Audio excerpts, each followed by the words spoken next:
ఈరోజు కేంద్ర మంత్రి కిషన్ రెడ్డి గారి ఇంటి ముట్టడించడం జరిగింది.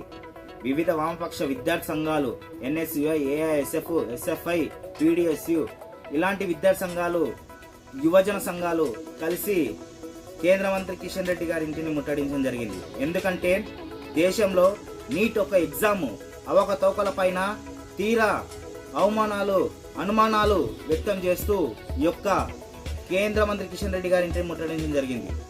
ఎందుకంటే ఒకటే సెంటర్లో 720 మార్కులు 720 మార్కులు 6 విద్యార్థులకు రావడం జరిగింది. ఇది ఎక్కడి దారుణం? 30 లక్షలు 40 లక్షల పేపర్లు అమ్ముకుంటున్న ఈ యొక్క బీజేపీ ప్రభుత్వాలు ఇదా మేము అడిగింది. ఇది కాదు కదా. ఎందుకంటే బీజేపీ గవర్నమెంట్ లో ఎన్నో విధాలుగా ఎన్నో సంవత్సరాలుగా ఏ ఒక్క ఎగ్జామ్ జరిగినా పేపర్ లీకేజ్ అవుతుంది. ఇది కాదు కదా.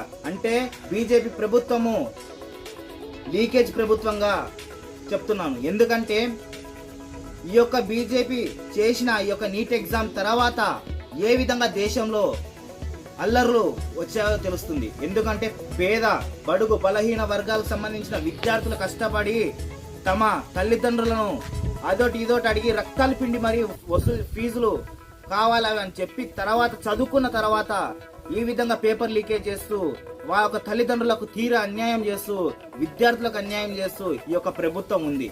అందులో భాగంగానే ఈ రోజు చేపట్టిన కార్యక్రమంలో ఏఐఎస్ఎఫ్ రాష్ట్ర కార్యదర్శి గారి కాలికి గాయమైందని చెప్పినా కూడా వినకుండా పోలీసులు ఇష్టానుసారంగా లాక్కొని వెళ్లి అరెస్టు చేయడం జరిగింది.